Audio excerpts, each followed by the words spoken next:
I'm making my own decisions. Hey everyone, how's it going? It is either Ready Chavez. I'm coming at you today with a Chavez podcast number 256 with Oleg Fomenko on Sweat, aka the Sweat Coin.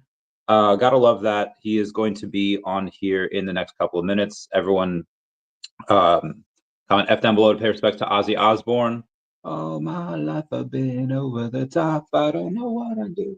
Oh God, there's amazing guy. All of the comment any memories of shows that you have, because that was great. Well, before he gets here, let's take a look at what crypto's doing, guys. I had a crazy morning. I was supposed to go live for the drop this morning, which sold out in like in seconds. So obviously, for people that don't know, that are just here for Sweat, that are just here for Oleg, basically what you have on VeVe is it has like a drop. Like as soon as it hits 11 o'clock a.m. Eastern Standard Time, you smash that buy now button, and you have like 5 minutes, right? You know, to smash it, but you can only buy once.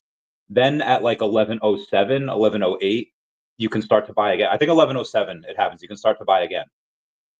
But if you're like, well, Chavez, what if I'm doing something at 11 a.m. Eastern Standard Time? I have a boy in New York, has his own law office. Name's on the building. Traffic and work used to stop in that building so that everyone could go for the drop.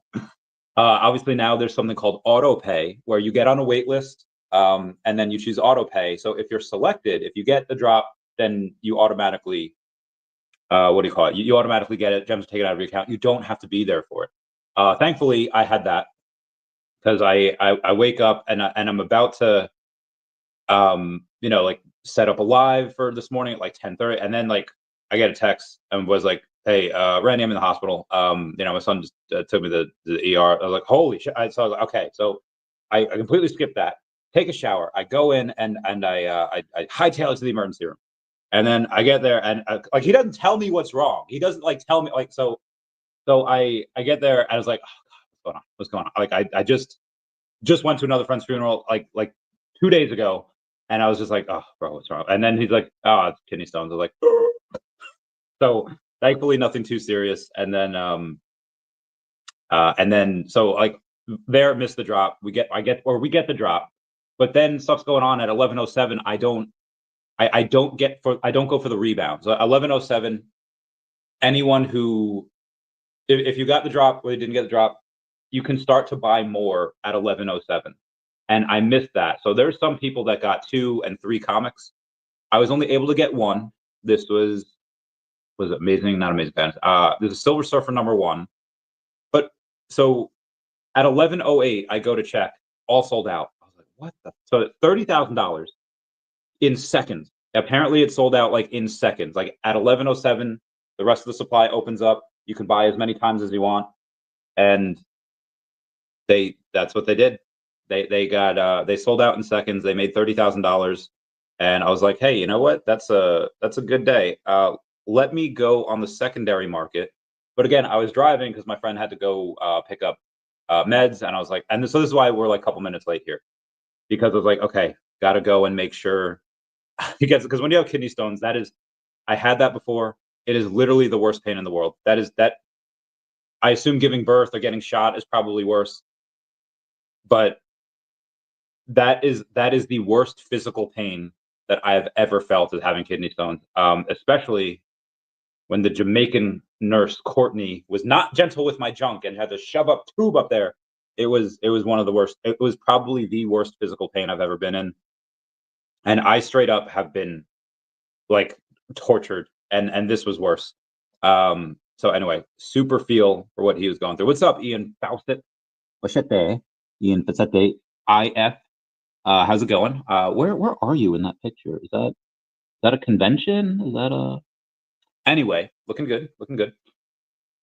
So I go in on the secondary market, and I was like, yeah, like these commons are gonna go for like $5, 100%. And I get there, it's like, okay, it's $12, $14. Now it's $16 for a common. It's weird. The common's going more than the rare.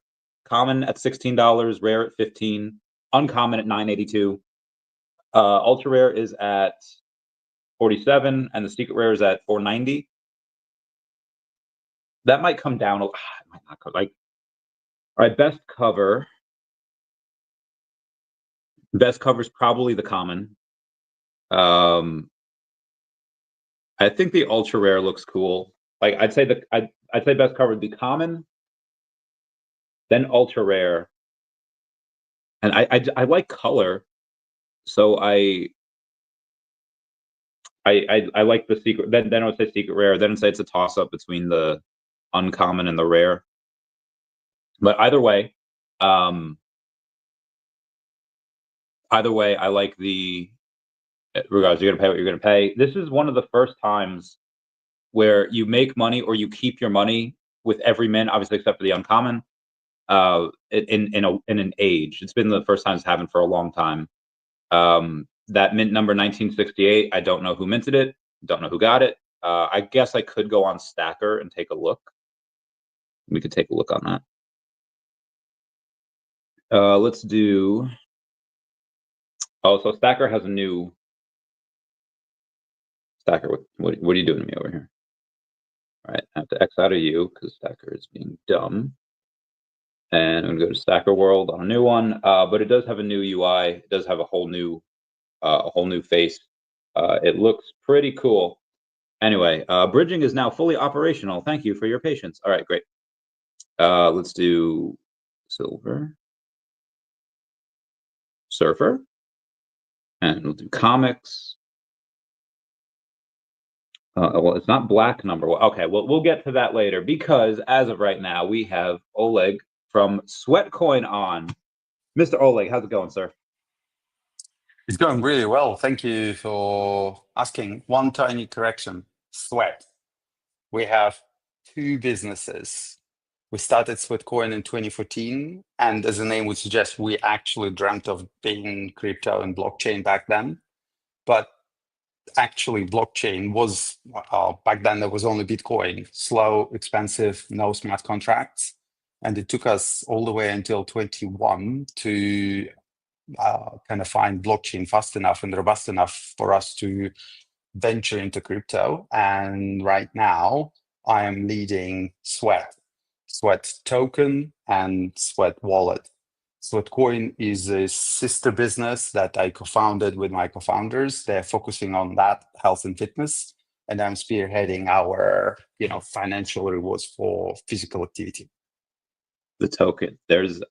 When we set this up like a week ago, there was still, the ETH was going up, Bitcoin's up, but since then, it's so crazy how things change. Like you've had massive amounts of money go into Ethereum NFTs, massive amounts of money going into, I think like CryptoPunks and I don't know if Bored Apes got it yet, but Moonbirds definitely, Pudgy Penguins and all that. It's good to see, kind of market thawing, and all of a sudden there is a lot of action. Love it. Yeah, I love this time. Unfortunately, I will not be in San Diego for San Diego Comic-Con. I'll be definitely in New York though. Where are you based out of over there? Because we are in different parts of the world. I live in Lisbonshire, just outside of Lisbon, but we have an office in Lisbon.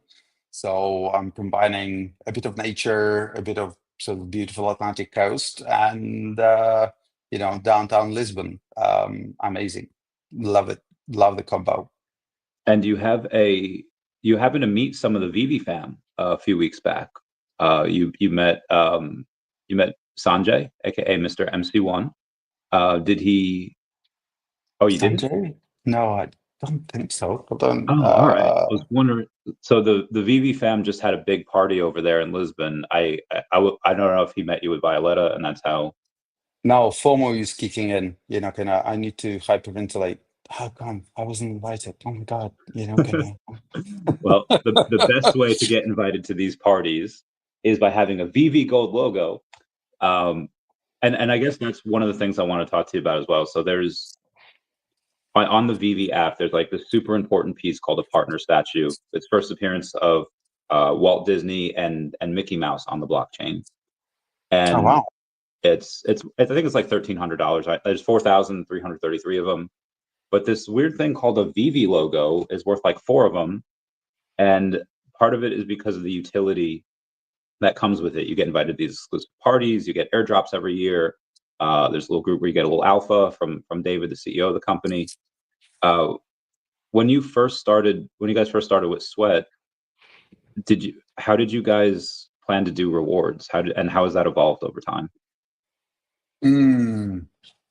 It's a big question, deep question. We actually started with behavioral psychology, and kind of the rest is history. I guess in 2014, my previous business perished in very sort of bizarre circumstances, and I went for a run to clear my head and realized that I couldn't do 5K at speed that I was absolutely sure I'd be able to do it. They, kind of as I was standing there holding them to a tree, kind of going like, what the fuck is going on? Sorry, can I swear? Is that Yeah, say whatever you want. This is a safe space.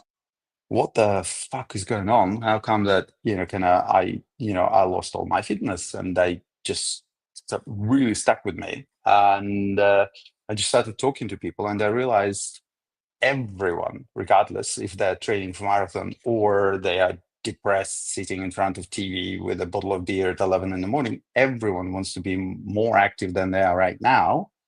And they all use different excuses and reasons why they're not.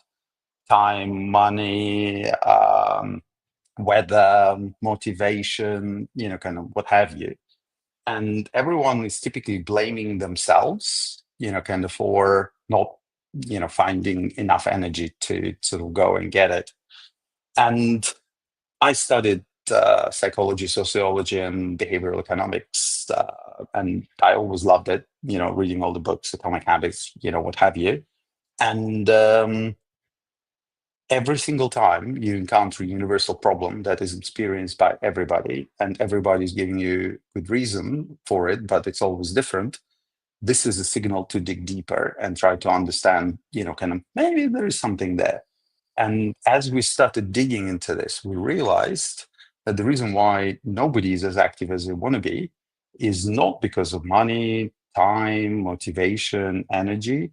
It is because nature didn't build us to be active. Nature built us to survive. And that means not spending calories when it is not essential. And basically, nature optimized our software to basically run and expand calories. If there is a mammoth on the horizon, then you go and kill it and you get food for your tribe. Or saber-toothed tiger is about to make food out of you, then you run and save yourself. Otherwise, you just sit in front of the fire, because that ensures or increases chances of your survival for a longer period of time. Can you imagine Neanderthal running around and trying to beat time or doing push-ups to look good? No, they wouldn't do that, because then by the time mammoth shows up, everyone's dead and all the calories are spent, and survival is a failure. So nature was so adamant about it that it basically gave us this. Then it was feature.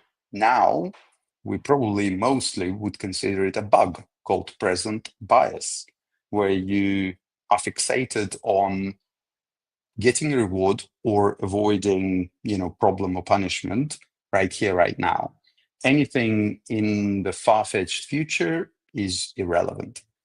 And we also, from nature, learn that the only way to deal with present bias and to overcome it is through instant gratification.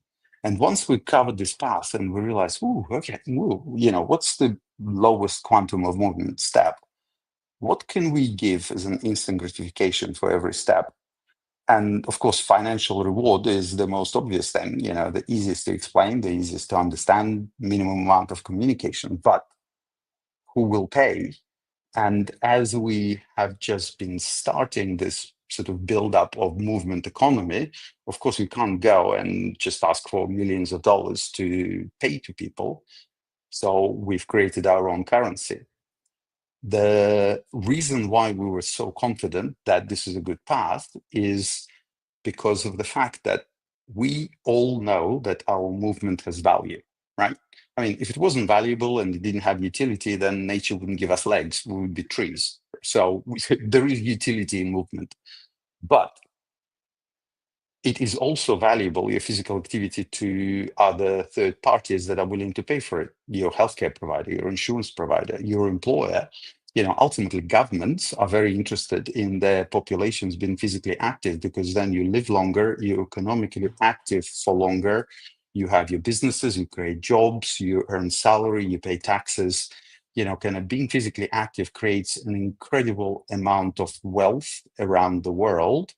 And all of that is because in the center of it is the act of you being physically active, which is a valuable asset. If we tokenize it and we turn it into currency, it is definitely valuable. How valuable is the whole experiment that we are running right now? And the reason why I know that we're talking about trillions and trillions of dollars is because of the fact that in the last 25 years, humanity has done a very similar thing with you paying attention. Paying attention is an asset. Google and Facebook use this asset and they sell it to the highest bidder, and they take all the money, and all you get is 2 gigs with your Gmail. Now we want to build the asset of physical activity in a different way, where it's not 1 or 2 or 3 whatever big tech companies that are taking all the value off the table and you left with nothing. But by being decentralized, by tokenizing physical activity and giving this value to you, we have already created more than 21 million people who are token holders and are physically active and effectively walked into crypto and are getting financial rewards for being physically active. And guess what? They don't sell sweat, because current market price, they look at it and they kind of go, now my physical activity is worth a heck of a lot more. That reduces sell pressure and allows us as a business to build sustainable tokenomics, where we've been deflationary for last 2 years. And we are gagging for being profitable. And because of the way we organized, we don't have equity holders, we only have token holders. So it's a shareholderless foundation. And there is no way for this organization to use profits for anything else other than the benefit of token holders. And with our community voting a number of times already to use surplus or profits for buybacks, the will of the people is going to be delivered.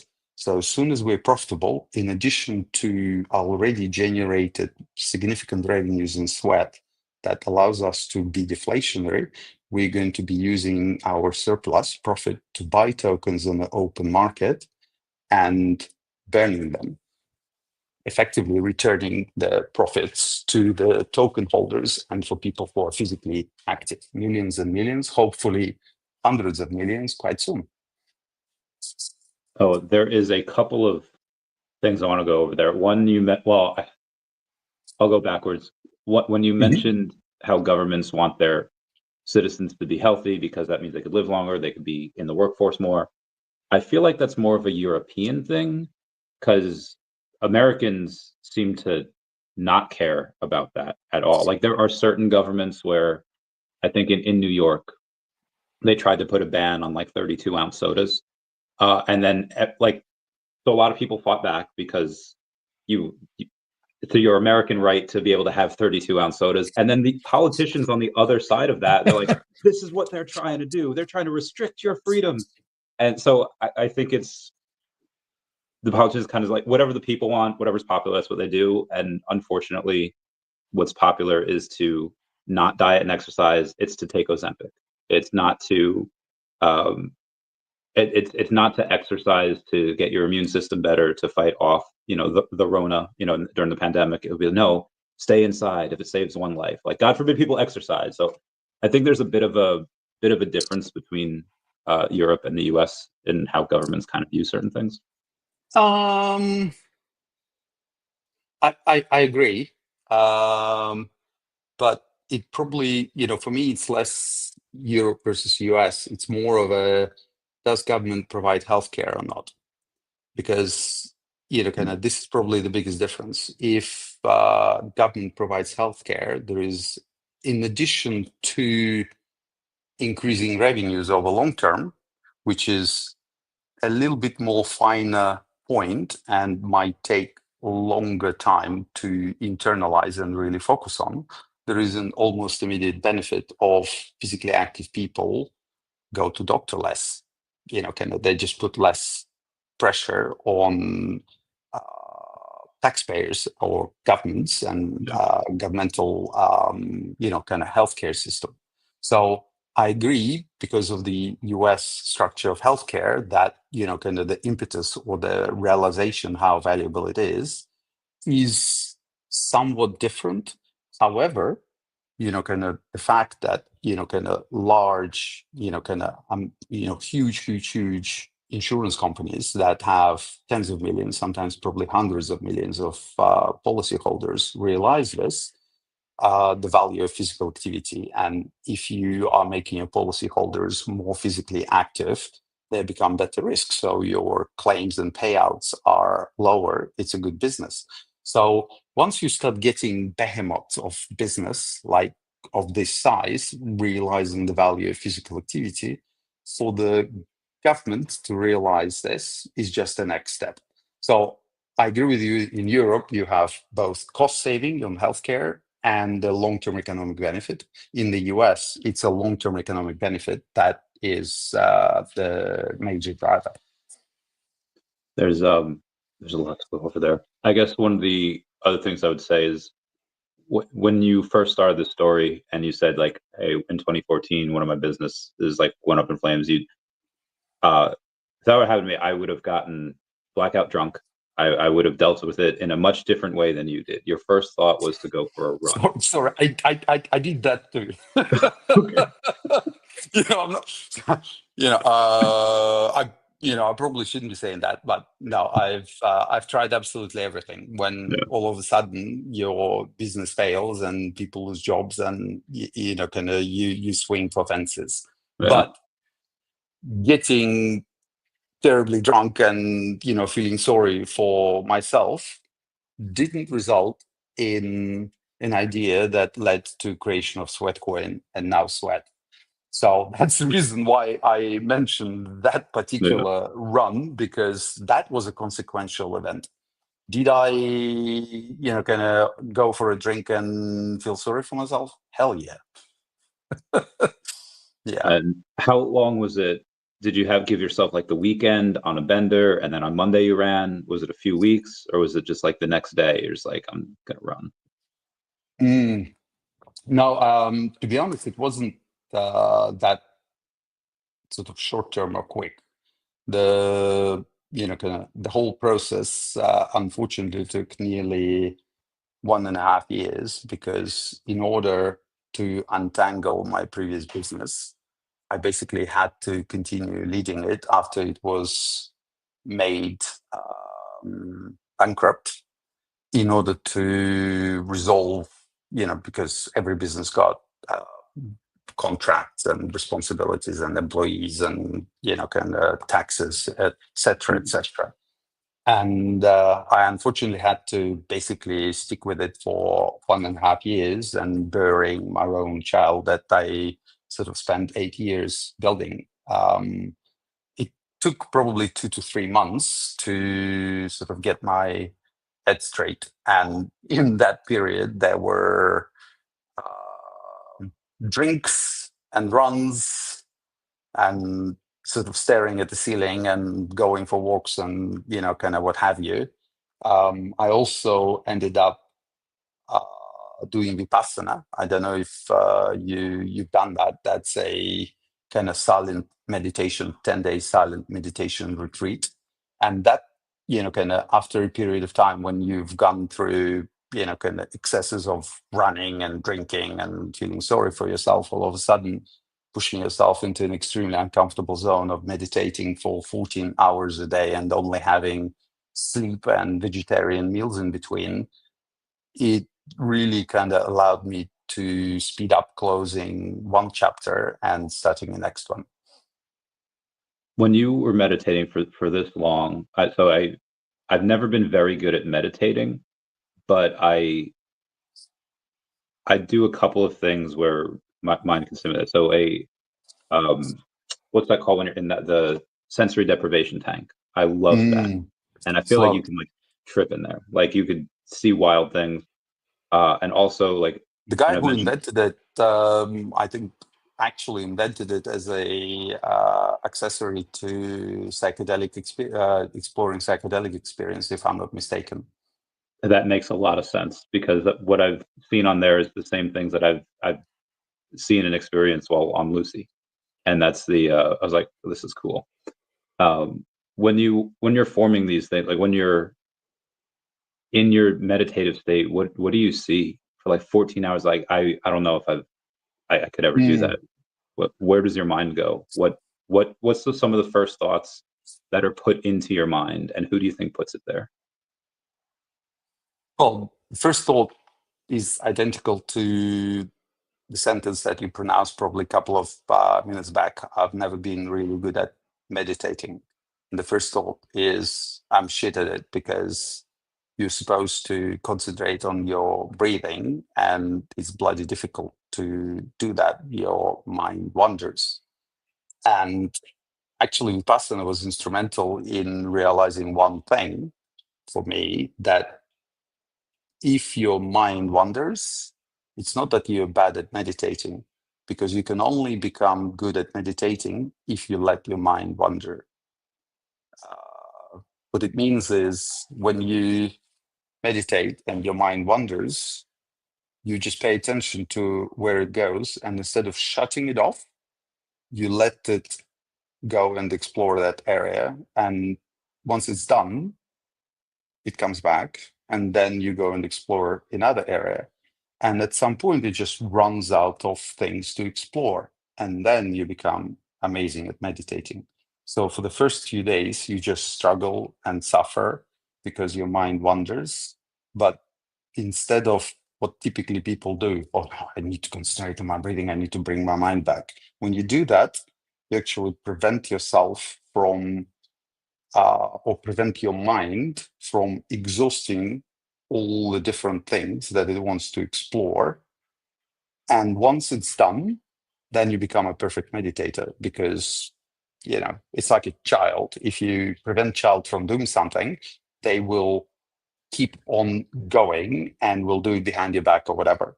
If Yeah. you let them do it, I don't know, don't touch it, it's hot, right? You can say it several times, but actually the best way is to just sit back and let them touch it, and it's hot, and they scream, and then they're going to do it again. Yeah. So same thing with, meditation. And, kind of for me right now, when I meditate, and I'm not, unfortunately not meditating enough, but, several times a week I would sit down, I can go to to a pretty good place. In Vipassana, it is really kind of focusing on your body and realizing the sort of the outer shell and feeling your skin, not just breathing.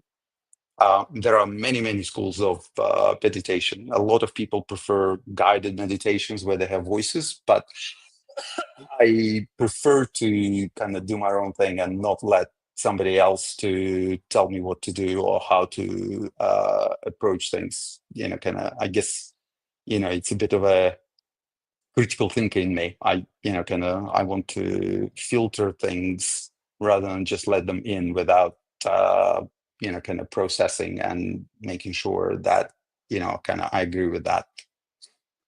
There's I forget who it was, like a Gandhi story or Osha where Mhm. someone comes up to him and is like, "Hey, you're the best at meditation, and I'm not good at it. I don't have a ton of time." And he's like, "Just start with like 1 hour a day." And the guy's like, "I just don't have time for that." He's like, "Okay, we'll do 2 hours a day."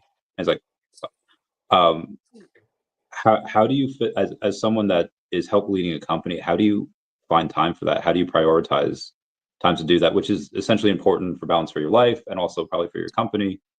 What do you sacrifice in order to do the meditation? Good question. I mean, short answer, how do you do it? With great difficulty. And unfortunately, it's eating into my sleep. But also after doing 2 Vipassanas, so I mentioned, kind of 2014, that was the first. I think in 2016, I've done the second one. And one thing that I realized is that if you are meditating, it is a resting state.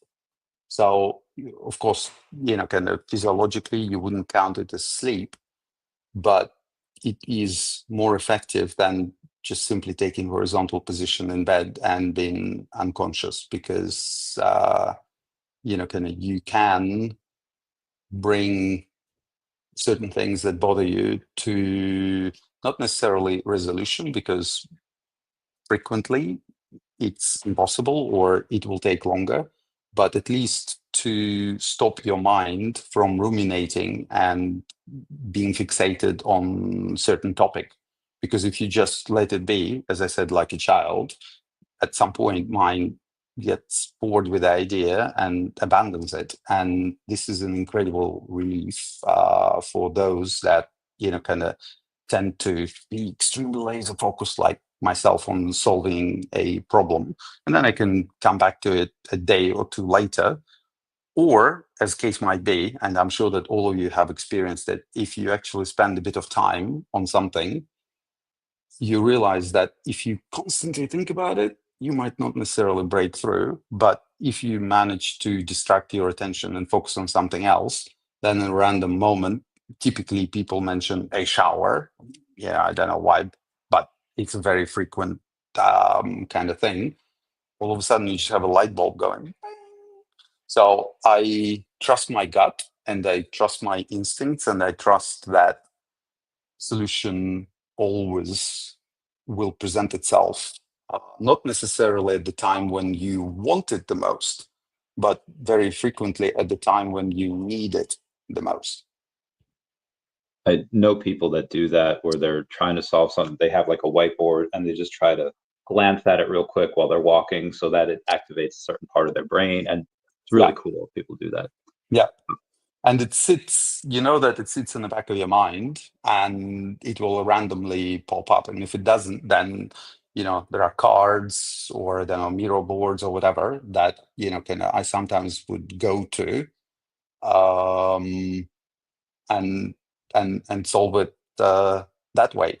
I mean, psychedelics also help and can really result in, kind of a moment of, shit, my God, why didn't I think of it from that angle? And there are plenty of examples, like, the guys who discovered DNA structures as spiral have been, working on it for absolutely forever. And then they popped some LSD, and, all of a sudden it just arrived to them as a given answer. I doubt it that enlightenment like that will happen without putting all the work, but sometimes you really need to have sort of magic and providence and a bit of trust in whatever you believe in, that it will bring pieces together and they will be presented to you on a plate. I had for high risk lending, Pokemon cards, Tesla, all of these things that I got into, I did because of Lucy, of LSD, and Wow. it has never done it. I've never been wrong when I'm on it and made a big decision like that. And the high risk lending turned into a whole big business, as did buying Pokemon cards, as did buying Tesla. So all of these ones, and most recently, just a lot of cryptos that I've got in. Like, hey, let me pop one, and I'll see where this journey takes me. I think it'd be really cool if I could figure out science stuff, but I don't have that training. Not that smart, but definitely for income, it makes a lot of sense for me. I wish more people knew that, because they unfortunately they don't. That is not. Can I just react to that? Yeah, sure. My simple explanation would be that you need a little bit of stimulus to trust your gut. it's not that you didn't have an answer, but you were not hearing it. And it must be that the way you approach, as you call it, Lucy, and the way you go through the experience, that you're a lot more receptive to subtle signals and things that, kind of your body, your gut sends you. If you know that, then you can arrive to all of these things, not necessarily needing to take anything. Kind of the older I get, the more I trust my gut. I've had, especially in Web3, given how many scammers, crooks, and are constantly approaching you. Actually, there's a bit of a joke there.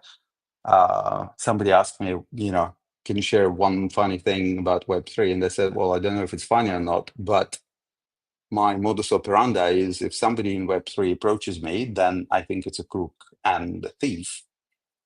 And if somebody approaches me in Web2 now, I know that they are genuine and honest person. Why? Because if they were a crook and a thief, they would already be in Web3. So, and now because it's very, very difficult, especially, kind of remotely on Zoom and, very frequently even without a picture, to judge character or to see something very obvious that helps your judgment.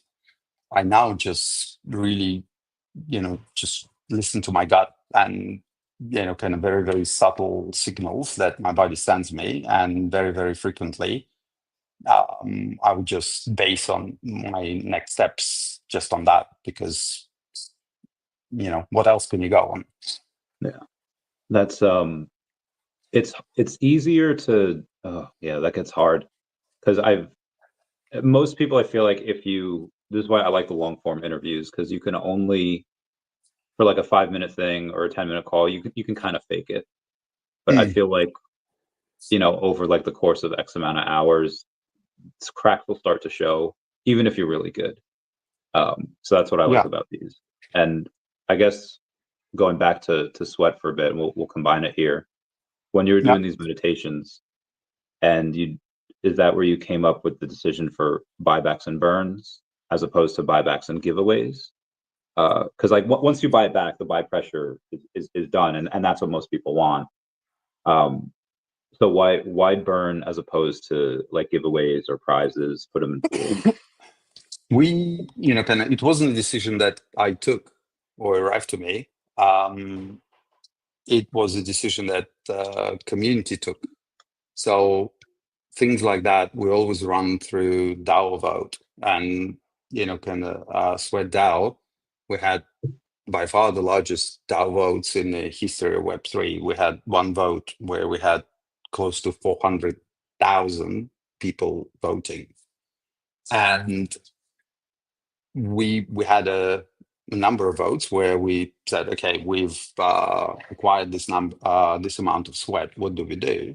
And the community would, vote to burn or to distribute or whatever. And burning has always won. And because our long-term vision is to be completely decentralized, in early days, you need somebody to spearhead things, because it's very, very difficult to, kind of direct the efforts of large number of people in early days in certain direction. But as everything becomes clearer, and as community, kind of becomes a group of people with really shared values, then you don't really need somebody at the front of it. And that's our vision, because we have shareholderless structure, as I mentioned. And at some point, this whole, kind of legal thing can disappear, because, if you're a token holder, you're voting. One big thing that is very different about Sweat DAO versus most other DAOs, we don't believe that one token is one vote. It should be one token holder.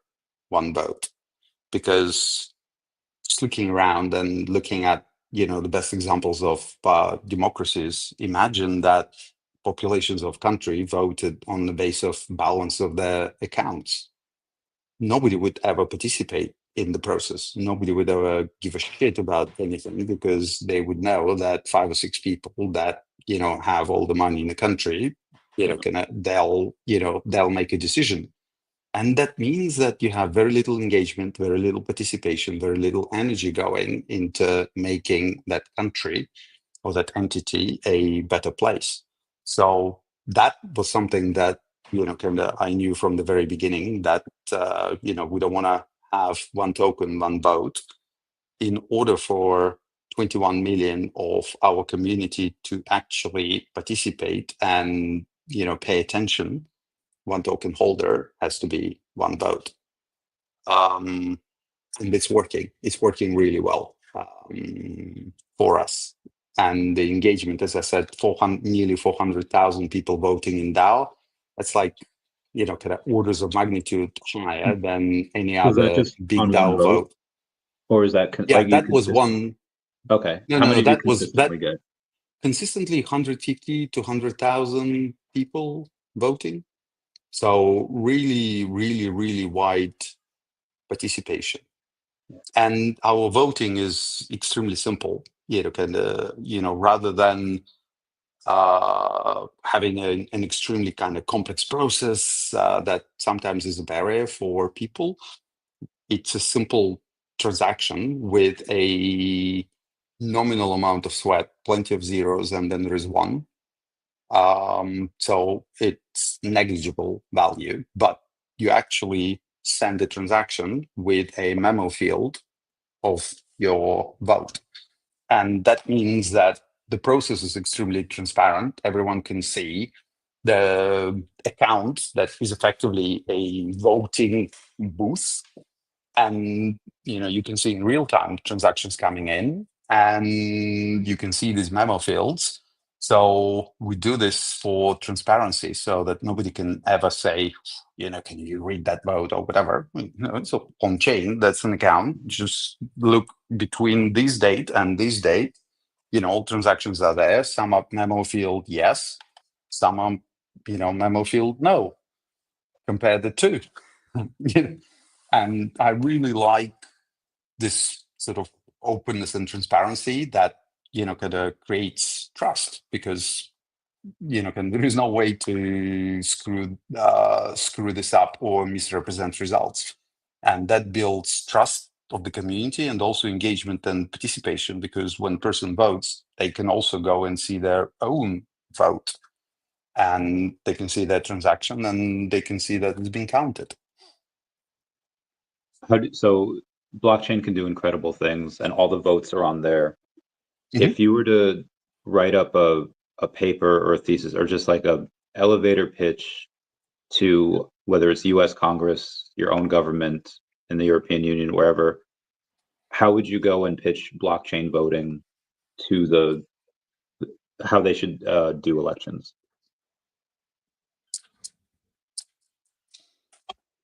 Good question. I've never thought about it. I know that it applies to us, but I'm not sure I would be pitching to the Congress or whoever is there blockchain voting, because I don't know if transparency is something they're seeking. They might be saying it, but would they deep inside really genuinely agree that they want transparency? Or do they want to have a sort of backroom wheeler dealer, kind of mechanics where they can, just looking at even this big, beautiful bill that everyone was talking about. Wow. Kind of in addition to stuff that Trump was talking about, the amount of other things that found their way there. I mean, it's clear that it's a sort of backroom elbow, kind of twisting and all of that. Oh, you want my vote? Then you got to give me this. Yeah. And all of a sudden, in order to pass the bill, you put so much fat into it, and kind of stuff that probably nobody wants to see as transparent. I'm not terribly optimistic about existing characters that are running countries being the people that are able to fundamentally bring transparency. They went into the game when transparency wasn't there. They spent years and years playing in that environment. They feel like fish in water. And all of a sudden, why would they want to change anything? In order to bring fundamental change, you need to have people who are new, who are not living in that environment for years and years, and who've got an incentive to change it. And live politicians are certainly not the people that I would waste my time pitching, blockchain voting to. I understand that. There's in the US, watch, like, it would be so much simpler if one bill had one thing in it as opposed to so many things. Maybe Congress people just don't want to work, and like, why do so many votes when you could just do one? But yeah, that is unfortunate, and there's a lot of horribleness on that. But it's not just politics. I mean, anything that exists for a very, very long time starts to become slow, start to become over-regulated, start to be, just become a kind of stale thing that needs to change. That's the reason why quite a lot of companies that, just sort of bobbing along, in order to bring any change, you really need to not just change a CEO, but you really need to change many layers at the top in order to be able to bring in change. And the structure of government and, the way governments work right now don't allow for that. Even if you bring secretary of this, secretary of that, people that work for them are lifers, and they've seen gazillion secretaries, and they live a lot longer than these these guys that sort of come in with every government and sometimes change during the government. So I know that this is a huge problem in US, UK, and especially with the sort of recent attempts. I think that Trump administration was pushing for redundancies in the government, and this has been challenged. No, you can't fire people. My God, I mean, can you imagine you run a company and you coming in and you're CEO, but yes, you're a CEO, but you cannot change a single person. Whoa, you certainly would say no to that job offer. So, but this is effectively what a lot of people in the government that come in with the presidential team are facing. Yeah, you have a lot of people behind you. The Sweat on the X has, I think, 500,000 followers over on it. Yeah. That famous Peter Parker quote, or Ben Parker quote, with great power comes great responsibility. How in your network, again, that's just on X, not including the users that you have, plus Reddit, plus Discord. How does that weigh on you? A lot of these people, they get a lot of health advice from you, or they get a lot of financial. So, like, I assume most people have just a bit of the token or a bit of whatever, but there's probably some people that, like, hey, I'm all in on this because I love this idea. How does that weigh on you as your decisions affect their lives in a pretty effective way? Good question. I think in short, it doesn't weigh on me in the sense that it would change my decisions or my approaches or even my language. The only thing that I would say it does is a sense of responsibility and very clear realization that you have to make it a success, because when you have so many people trusting you, you have no option to fail, right? And I like that, sort of, making, as a founder, you have to make bets. If you're hedging your bets, and if you have plan A, plan B, plan C, and then you are doing risk management instead of really swinging for fences and making really, really big things, or bring in some true innovation. When you bring true innovation, you never know if it is going to be successful. If you know that it will be successful, then it's not innovation. Then it means that you're optimizing. Then it means the amount of change that you bring, kind of into the world is minimal. And I feel huge amount of responsibility, and not only to the community that we have right now, but to the future, or users, or rather future world. Because I think that before this call, we were I mentioned to you that one thing that pisses me off right now is attention economy, from which we borrow kind of quite a lot of ideas. What is attention economy? Attention economy is built around the asset of you paying attention. But the structure of it effectively enriches handful of companies, and also handful of people, creating huge amount of concentration of value. And I feel that if we are dropping a ball and not moving as fast as we can, it is possible that these businesses would kind of go, Jesus, we squeeze maximum amount of cash out of attention. So what else can we do? And all of a sudden, sort of Google and Facebook will try to do the same thing with physical activity, where they take all the value and you get fuck all, and they keep that value in their pocket and enriching themselves and their shareholders, and you get nothing. Just that scenario makes me feel really, really quite crap, and I want to prevent it from happening at all cost, because I do believe that kind of, if you create value, you got to be rewarded. If you create value and somebody else takes that from you, that's exploitation.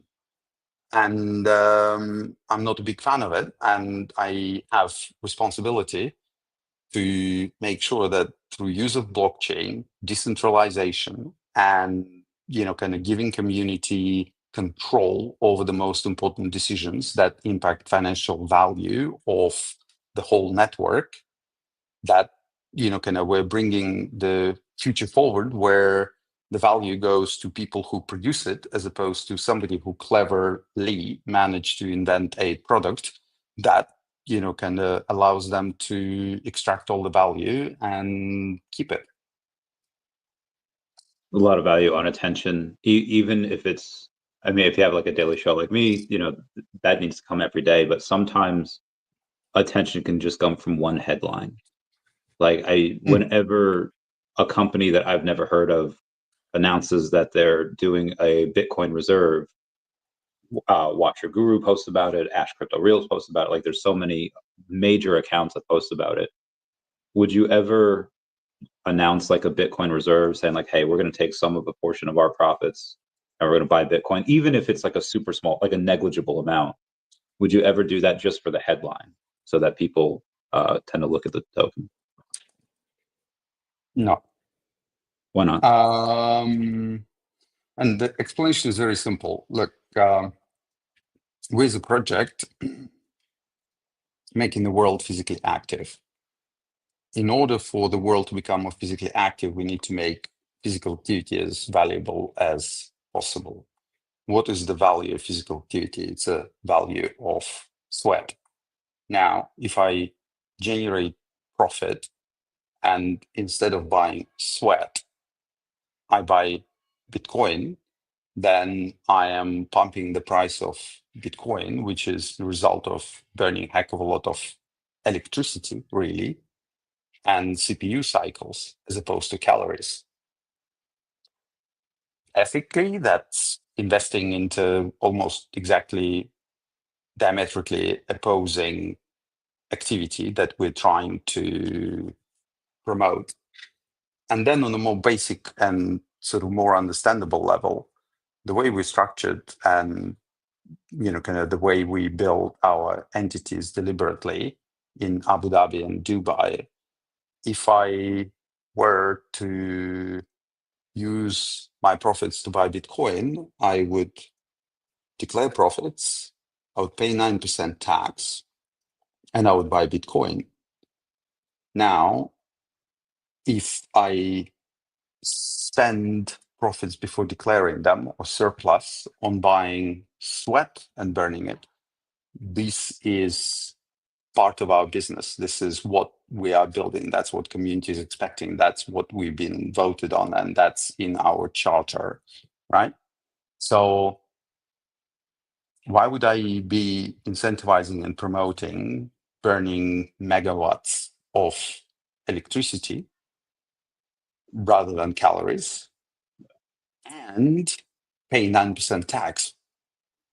It doesn't make sense from mission and strategy, and it does make sense from financial standpoint. So I don't see a reason to do it. And again, if you look what 2017, 2016, 2017, so what was it, 9 years ago, everyone was doing ICOs, writing white papers and doing ICOs. That was popular back then. And, the other cycle, you got to do NFTs, and recently it was meme coins. So these things come and go. Right now it is Bitcoin Reserve. In a year's time or 2 years' time, it's going to be something else. So, you can either pursue narratives and things that fly right now, but that makes you rudderless. Where the fuck are you going? Where the flag is showing, then you're not going to arrive anywhere, because you're just going to be chasing narratives, and that doesn't result in anything successful in the long run. Can you pump your token in the short term? Hell yeah, absolutely. Which is why narratives exist. I mean, when we started in 22 in Web3, I was really kind of thinking a lot about narratives. But what dawned on me was, if project has really good narrative and it is successful, token pumps. Because narrative, if you really crystallize what it is a promise of future profit. People would probably say it's a promise of future success, but fundamentally, it is, because you have to wrap it into financial benefit, it is a promise of future profit. So people piling in because they're expecting that this is going to be wildly successful and massive, and is going to be profitable for them and, for the whole community. But token pumps right now. You know what happens? The founding team, VCs, or, kind of whoever, they kind of sit in there so we can spend years delivering this narrative that, kind of flew, or we can cash out right now. And they do. And all of a sudden, and I'm sure that, kind of, they're not doing it in a nefarious way, right? So they're not sort of sitting, I'm just going to rug pull and, fuck the community. They're just sitting there, I'm just going to take a little bit of money kind of off the table. But they have already something in the pocket that has been given to them as a credit to deliver the vision that they sold to the community. And then when you start delivering that vision, assuming, kind of really sort of solid motivation, they encounter 1 speed bump, 2 speed bump, 3 speed bump, 4 speed bump. And at some point they go like, fuck, this is really hard. And they give up. And the reason why they give up is because they've taken some money off the table, and they're kind of going, well, I'm all right, I'm going to do another one.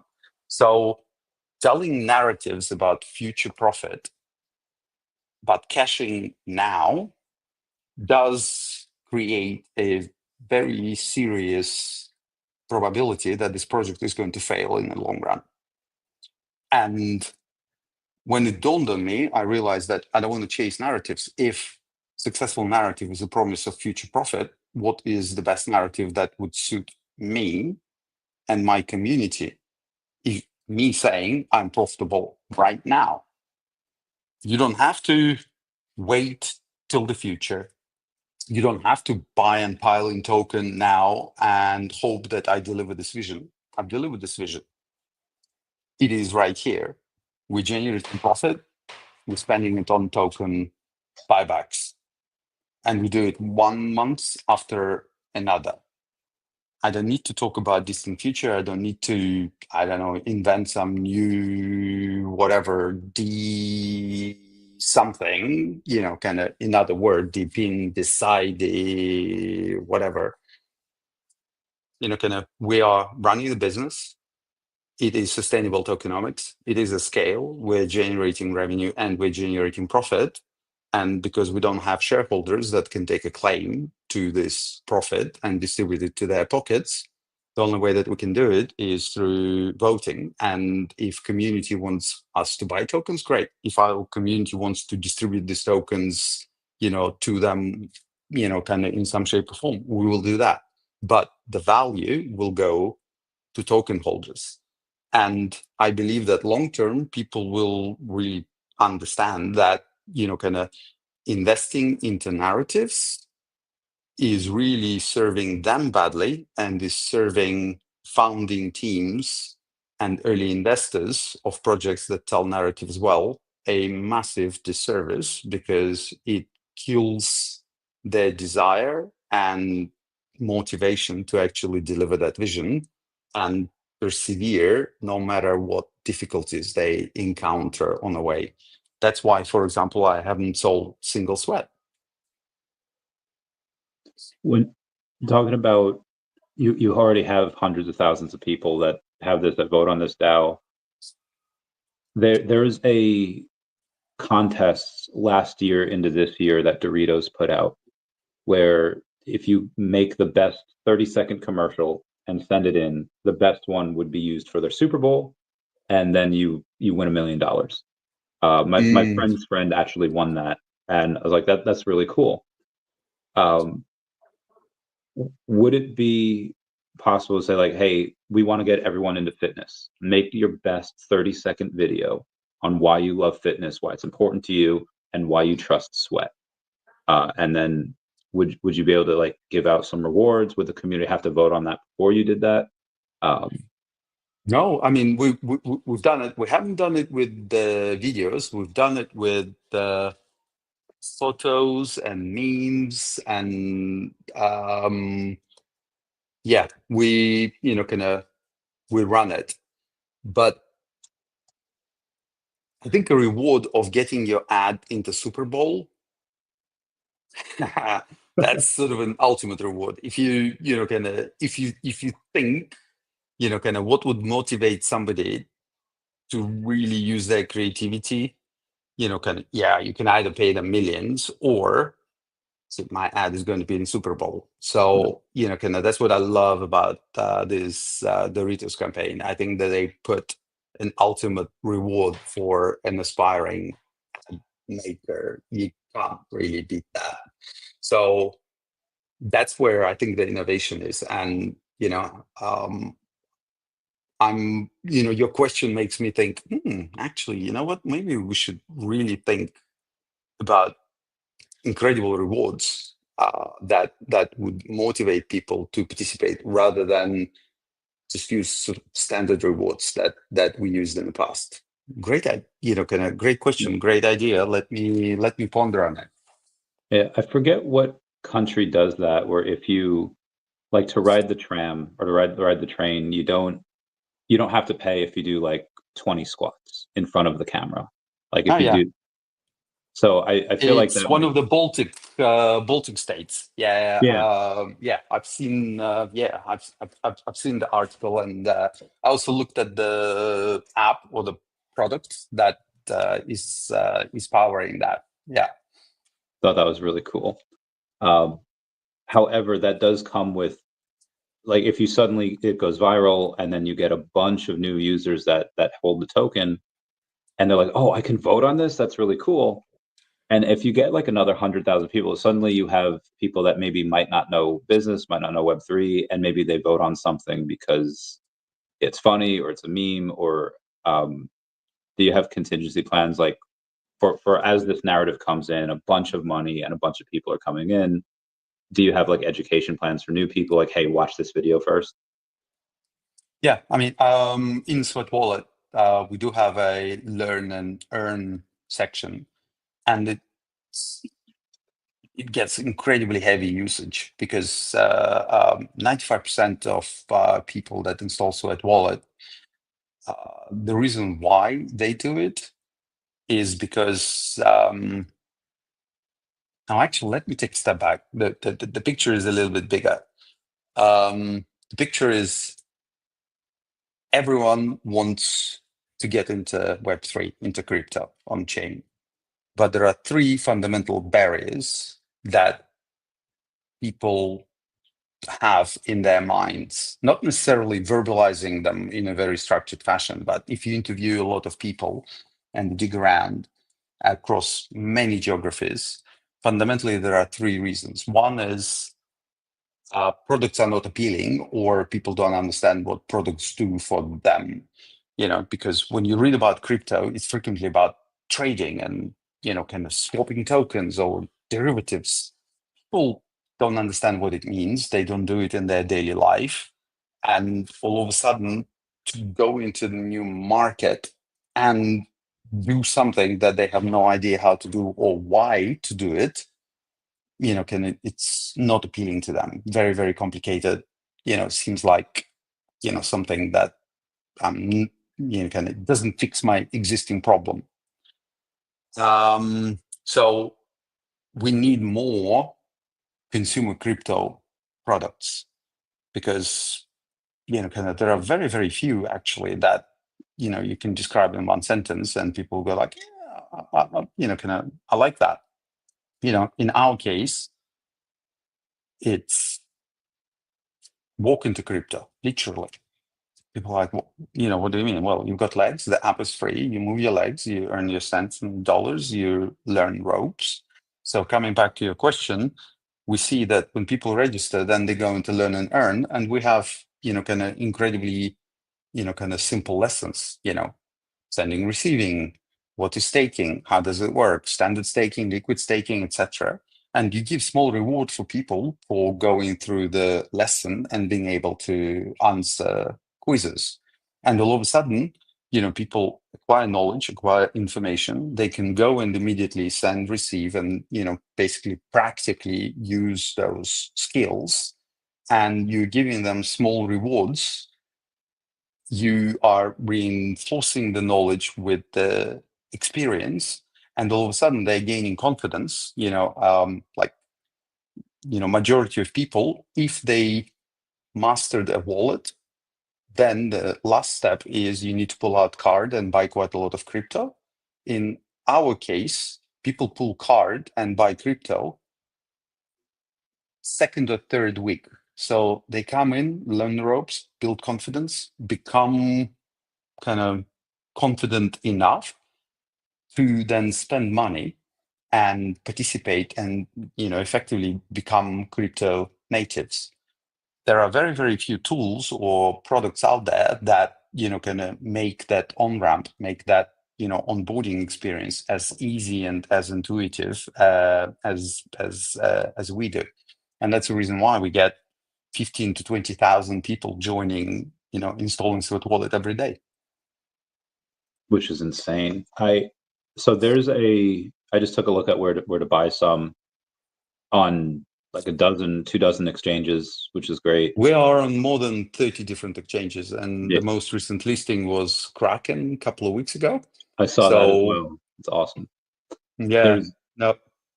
There's unfortunately some, I think in Europe as well, some things where if you're doing anything in crypto, it's really hard to cash out. It's hard to do anything. My friend Manu from Definity Markets is working on that. So it's a great company.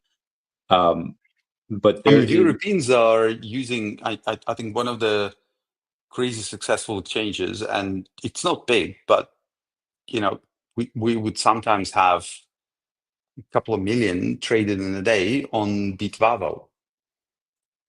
And yeah, I've never you used probably it, so haven't I even don't. heard. Yeah, well, they are very Europe focused and they're very retail focused because, I mean, if you are serving crypto natives, then you're concentrating on desktop or laptop and you build for the web, for browser. But if you're focusing on the next billion people, you have to build on the mobile. And these guys are focusing on that. And, kind of that's massively different from kind of a lot of other projects. So, kind of, again, I'm actually, you know what? I dropped the ball a little bit. So next billion people, first barrier, not attractive product. Second is UX, seed phrases and all of that. People just don't want to deal with this. This is too complicated for them. And the third one is, you install your wallet, you open it, there is zero balance, and then you need to spend a few $100. The way people phrase it is to start learning. Kind of, it's a big, big, big ticket. If you can make an attractive product, make UX really simple, and do not demand money for people to learn the ropes, then kind of you end up having our product, which is the reason why kind of we are so popular with people who are crypto curious and want to start their journey in Web3. And this is also the reason why we are adding support for more and more chains right now, because we realized people are coming in, they learn the ropes, they build confidence, and then all of a sudden I would get a message like, oh, can I buy meme coins on pump.fun in Sweat Wallet? And I'm like, shit, we don't yet support Solana. And we would see that, this person would lower the amount of activity in Sweat Wallet, and then you would see them bridging assets into Solana. So they create an account on Solana, they install another wallet, they figure out bridging, they go through all of this rigmarole, and we realize, no, actually, you know what? We don't want them to go elsewhere. Can we give them an extremely simple and intuitive experience where we abstract all of that complexity? And what we are rolling out right now in to a few thousand people, and this is a very, very complicated functionality because who was it who said the true innovative technology should be indistinguishable from magic? I think if you Clark. yeah. And kind of right now, when you go to a new chain, you create an account, you fund an account, you install wallet, then you either buy assets or you breach assets, and then you can operate on that chain. Quite a lot of rigmarole. The way we do it now in Sweat Wallet, your account is created on a different chain. You don't need to do anything. You don't need to worry about your keys because they are saved through the very, very secure kind of MPC network. And your contract on a different chain is managed through smart contract on your account. And all of this is run from one key that manages your near account that is changeable. Kind of in the MPC world and in EVM world, your key corresponds directly to an account. If somebody gets your key, they've got assets. That's it. It's all lost because you cannot change the key. On Near, you can. You can have multiple keys. You can have full access. You can have, kind of partial keys, etc., and you can change them. And a lot of our users, when they register, they use social login so they can recover access to their account using Google or Apple or email. As their assets grow, they can move to seed phrase and we prompt them to. And if you're like me, paranoid and kind of experienced, then you can use Ledger and have an ultimate security so that nothing can happen to your assets, even though they're in mobile wallet that a lot of people don't trust exactly for that reason. So we're really focusing on this next billion people because we believe that's where the future is. Everyone is going to be on chain. Everyone is going to be using these products. We just need to make them attractive, easy enough, and not ask for money on the first step, but to give people value and understanding what they're doing here, because then they will bring probably more than if you demand money at the door. So, and very important thing, if you think long term about on-chain and Web3, and you draw some parallels with the internet, you very quickly realize that on the internet, before year 2000, all the investment was going into infrastructure. The largest company in the world in 1999 was Cisco, and Sun Microsystems was there. And they were all infrastructure companies that were building piping for the internet. Now, dot-com bubble happened in year 2000, and investment stopped going into infrastructure and started going into consumer internet. And if you look back and you add up all the money made on the internet, you'd realize that most of the money were actually made on consumer internet phase rather than the infrastructure build-up phase. We in on-chain world are still in the infrastructure build-out phase. We don't have consumer crypto to speak of. To illustrate this point and to bring it home, we have 2,000 blockchains in existence. But if you were to dig and research number of dApps, so decentralized apps serving end users that have more than 1,000 users, so that you exclude, I don't know, whatever pet project, something that, I've created in a drunken stupor on Friday or whatever, kind of 1,000 users is nothing to speak of, but it shows that it's not friends and family thing. The count is going to be less than 600. Now, using parallels with, kind of old industries, we call blockchains rails. There are 2,000 railway companies, and there are only 600 carriages running on them. That's an upside down industry. It needs to be, kind of in the opposite direction and orders of magnitude different. And the reason why it will happen is, let's imagine that you're a founder or a VC that builds blockchain. How will you have long-term return from this investment? By having users. How are you going to get users without dApps? You can't. So you have to build an ecosystem of builders and consumer crypto products. And this penny still hasn't dropped. Majority of people still raise money for infrastructure build out. We are in 99 of internet, and the infrastructure bubble in on-chain world hasn't yet burst. But what we know for sure is when it does, the next phase is going to be consumer crypto. And that's the wave that we are already riding. And once it becomes a groundswell, I'm sure that we're going to be major beneficiaries of this sort of significant narrative shift away from building pipes to building products that use pipes. I think so too. There's how about on-chain? We'll get to that in a minute. But we have not really a question, but O'Malley loves Sweat. He's staking almost 1 million tokens.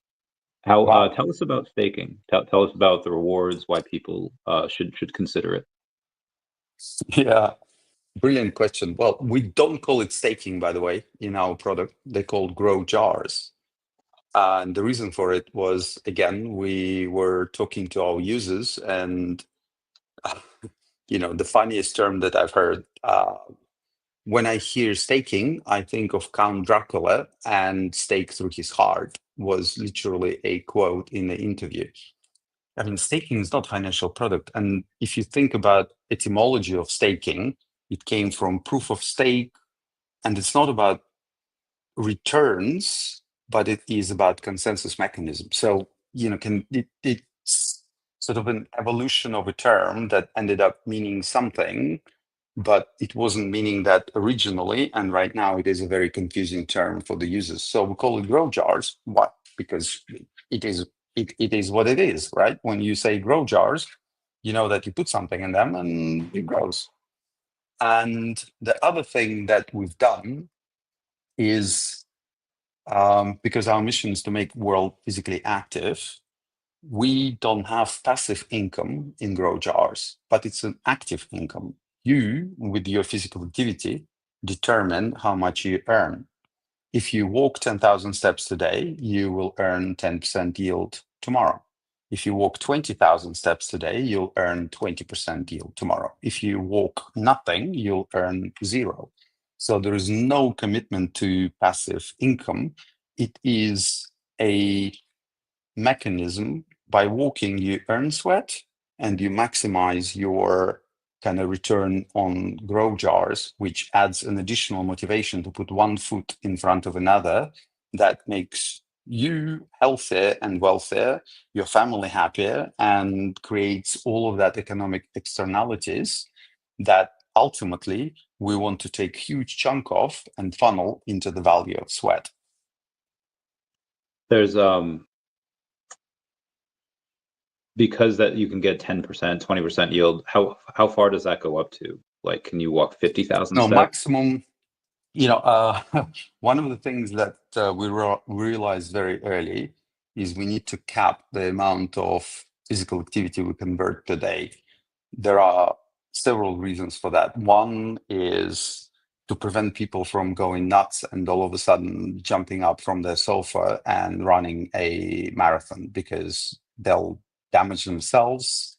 It's just not an impact that we want to have. In order for you to live long, it's not about you sitting 365 days, kind of on your butt, and then all of a sudden running 10,000 kilometers in one day. It is about taking 10,000 steps per day, right? So, and by capping it at 20,000, which we've done after some time of operating, because we realized that, people hit 20,000 not every day. Pretty much everybody at some point walks 20,000. There is very, very, very small percentage of people that ever walk more. So we capped it at that level so that there is no point for you to all of a sudden just go nuts and try to kill yourself. One. Second, it really doesn't affect 99% of people. And third, which is extremely important, it is one of the ways how we ensure that we have no fraud in the system. Because think of it, you're a fraudster and you want to screw us and extract maximum amount of value, right? You create an account and you invent a brand new way of shaking your phone that, somehow goes through our very draconian verification system, right? At maximum, you can convert 20,000 steps. For a person, it's okay. But if you're a fraudster, you kind of go, okay, now I'm going to scale it horizontally. And as soon as you scale it horizontally, the pattern of movement starts to repeat across accounts, and it is instantly visible. And therefore, all of the accounts that show the same pattern are immediately excluded and banned. So if I don't know if you've seen the one guy trying to get all of these Pokemon. He's playing Pokemon Go with like a dozen phones. So if you give like a Kenyan dude like a dozen phones and he's doing like it won't count because it'll recognize that they're whoa, that is so cool. I mean, it's rough for people that try it, but that is cool that you're able to kind of detect fraudsters like that. It's like, okay, all these 12. But how does We that? have a fraud team in banks. There would be about financial transactions. In our case, it is constantly looking at the movement data and making sure that unless you sweat, you don't get sweat. So how does that work? Like, let's say if there's like me and a couple neighbors, we go on a run, and we're all Mhm. doing it at the same time. Like, how do they tell the difference between one person carrying 3 phones versus 3 people and 3 separate phones if you're all running the same path and doing the same thing? Yeah, if it's 3 different people, you see, I mean, your gait, your style of walking or running is like a fingerprint. If we get several days of you walking and then you give your phone to somebody else, we know that because everyone's walk is completely unique and very, very different from another person. So if you run with 3 phones, it's visible. If 3 people are running with 3 phones, it is actually a trivial Okay, kind of task. cool. The Kenyan dude sounds like this. Okay, I'll be like, so he mentioned the unlocks because there have to be, there are right now $20 million market cap and 54 million fully diluted. So there's about 2.6, 2.7x of the amount of tokens still left to be unlocked. What are those unlocks like? No, actually, let me explain because Yeah. what let me think the easiest way. So when we think about unlocks, we think of smart contract that at certain moment of time releases tokens, right?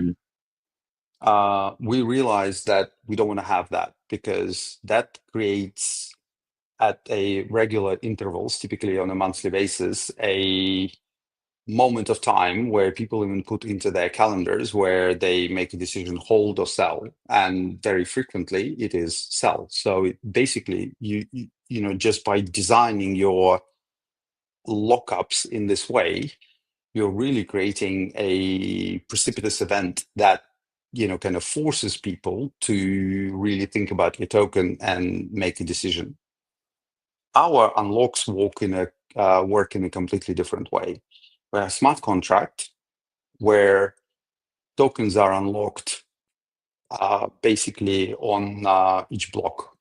And in case of near, it is 600 milliseconds. So let's imagine that you have 100 tokens that are unlocking over a period X, and every second you can, in theory, claim sweat. What does it do? It means that, coming back to your point about 2.6 times more tokens are to be unlocked, 2.6 times more tokens are to be claimed. The amount of tokens unlocked is approximately 80%. What does it mean? Is that investors are not claiming these tokens. They're already liquid. They can extract them, but they don't because, you know, kind of right now, sweat is, you know, priced at what it is. I consider it to be an embarrassment, and this is certainly not something that I'm terribly proud of. But as I said, majority of our users don't sell sweat because current market price for physical activity is not good enough for them and for our investors either. So 80% of tokens are unlocked, but they haven't been claimed from lockup contracts and haven't hit the market. In addition, huge, about 25% of those tokens that are liquid and unlocked are actually sweat treasury. So these are the tokens that we control for the future to continue funding operations and, you know, kind of build all of those long-term projects like, you know, alternative oracles. We want to work with projects, and we've already spoken to a number that would work with us and, for example, reward you for cycling, reward you for swimming, reward you for other types of activity that we don't cover right now. And that will take money. And this is what we are preserving treasury for. But we don't claim it because, first of all, there is price. Second, we don't want to sell right now in early days. Once we have hundreds of millions of kind of users and everything is running extremely well and we're profitable, yeah, we will sell some sweat on the open market.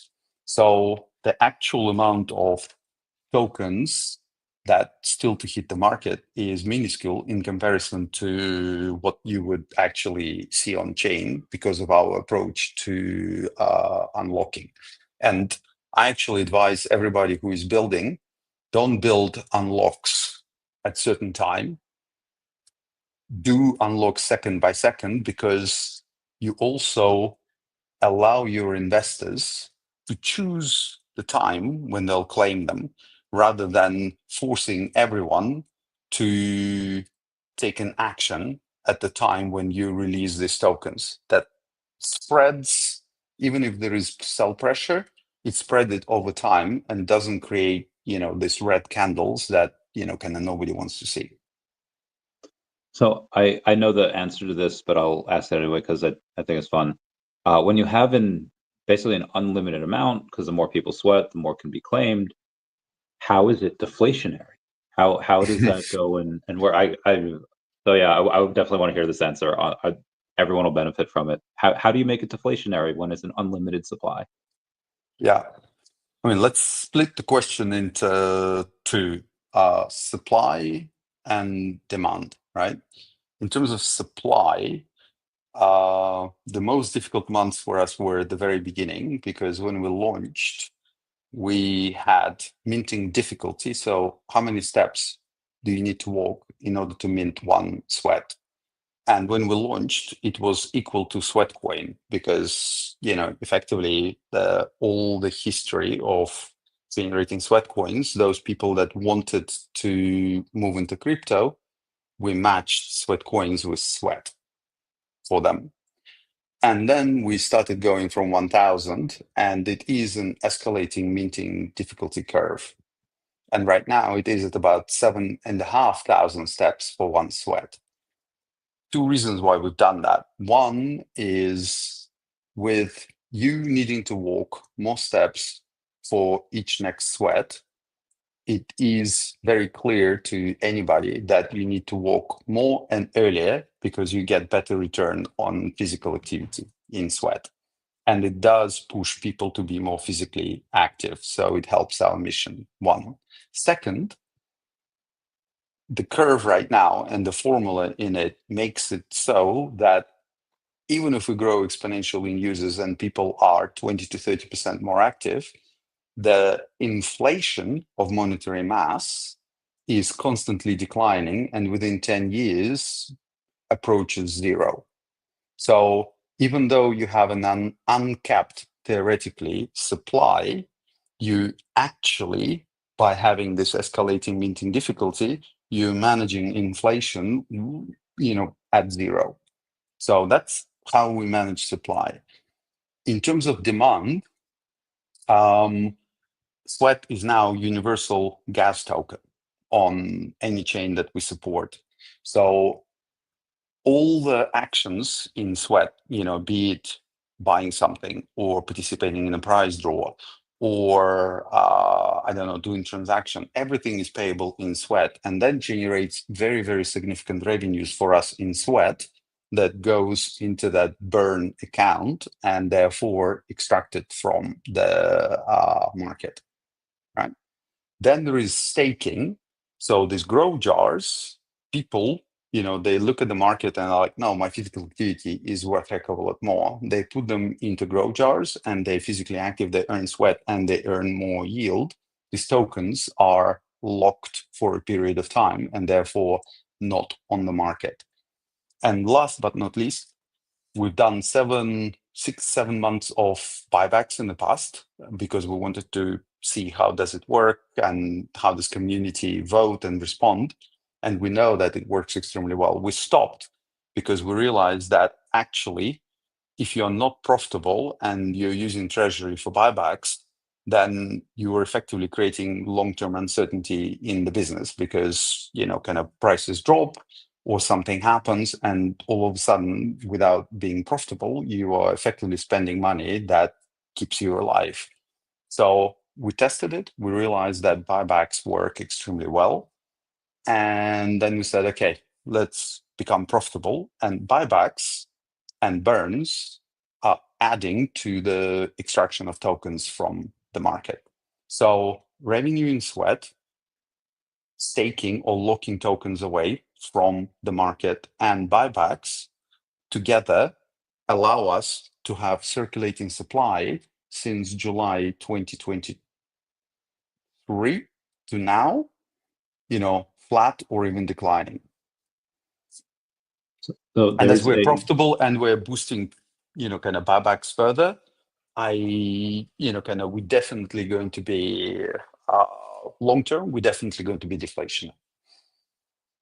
I see that, and there's whether people watch this interview, whether we do other things, narrative hits of instead of TradFi, DeFi, like FitFi, whatever you want to call it.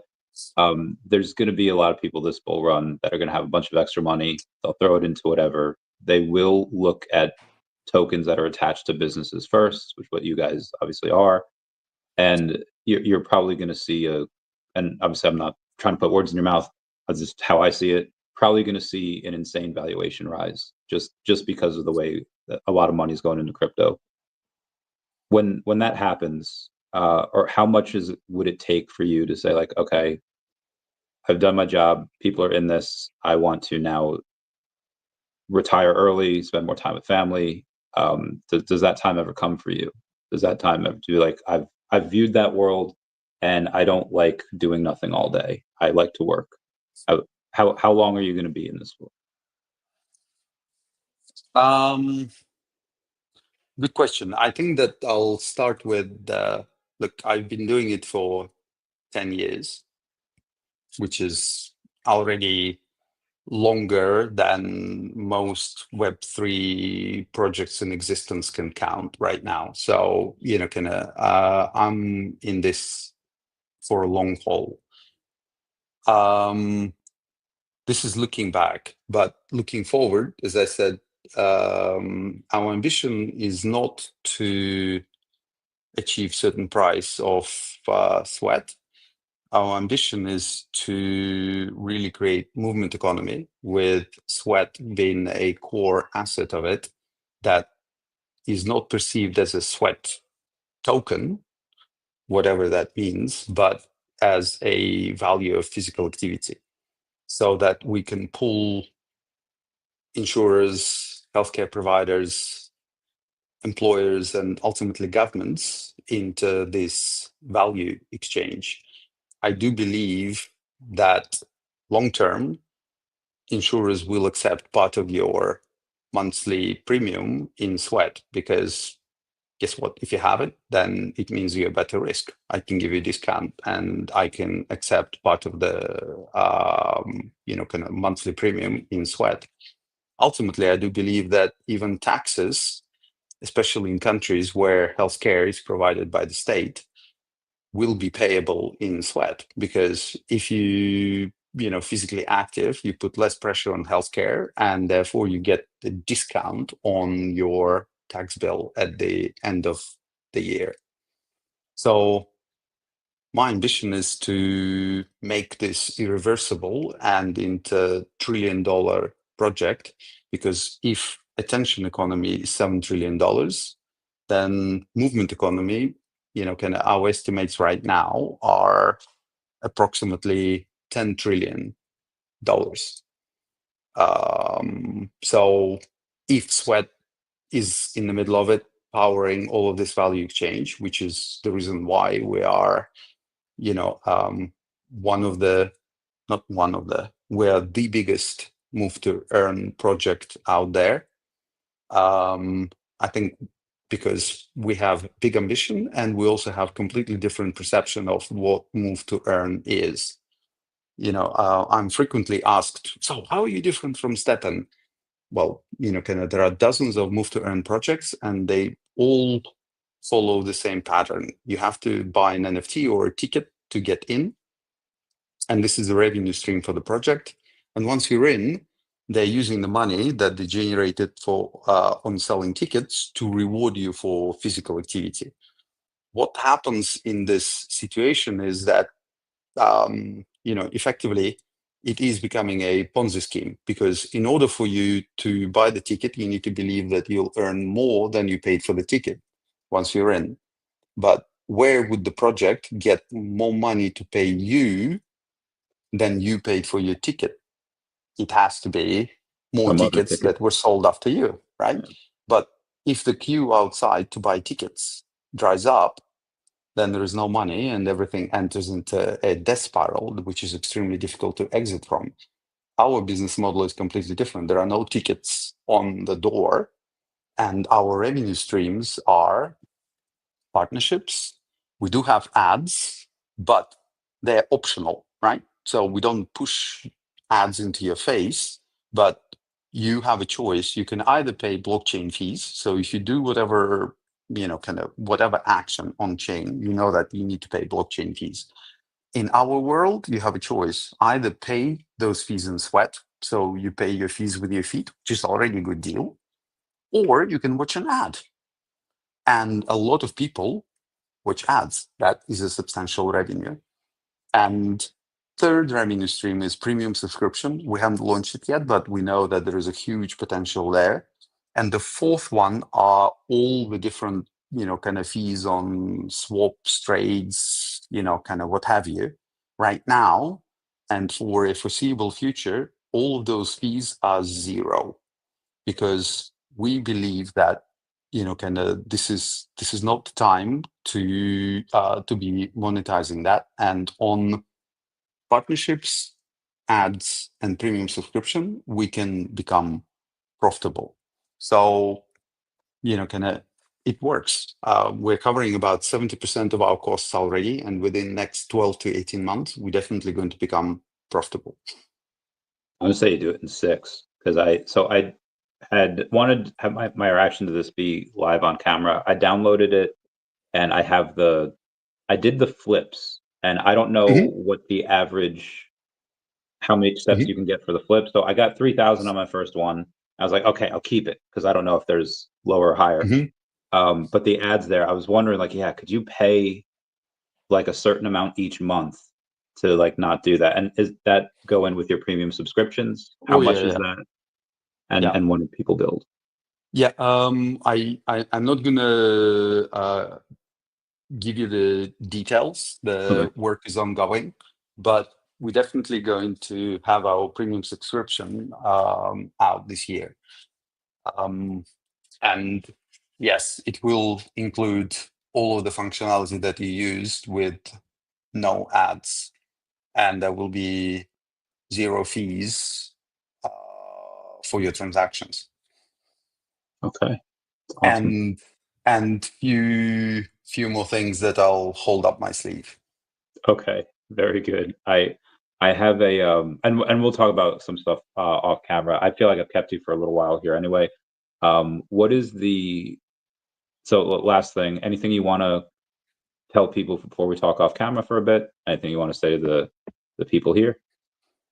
No, I think that I think my parting shot would be that, yeah, we're not a typical Web3 project that promises the world and tries to invent new terms that kind of promise that future profit.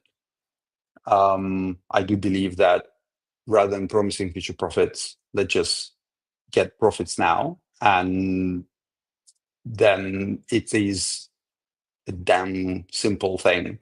You walk, you get paid for your physical activity, and it is a profitable business that spends profit on token buybacks, making your physical activity more valuable. What's not to like? So I'm definitely not going to promise that we're going to have a pump within next month's 1000x, what have you. But with 10 years under my belt and spending last 3 years really understanding in depth where we are in on-chain world, and most importantly, where we're going, like consumer crypto. I do know that we will be incredibly successful in a long run. What time frame that is, I don't have a crystal ball, but I'm definitely not gonna give up on this because it's fucking buzz. And frankly, kind of making you more physically active and therefore fitter, happier, and living longer and wealthier at the same time. It's fucking brilliant. I have a buzz, and we do have kind of social impact component. I didn't mention it here. Our sister business, Sweatcoin, already has a big deal with NHS, National Health Service in the UK, that pays us to make people diagnosed with diabetes syndrome more physically active. Because, if you are at risk of becoming diabetic, you have to eat differently and you have to become a lot more physically active. And before, the adherence to programs to help people stop being diabetic was less than 30%. With our involvement, is at 90%. So we know that the market is huge, the value is incredible, and not just for you, but for everybody around you. And there will be trillions of value in movement economy, and Sweat will be at the heart of it, powering all of those value exchanges. Hopefully we can do some.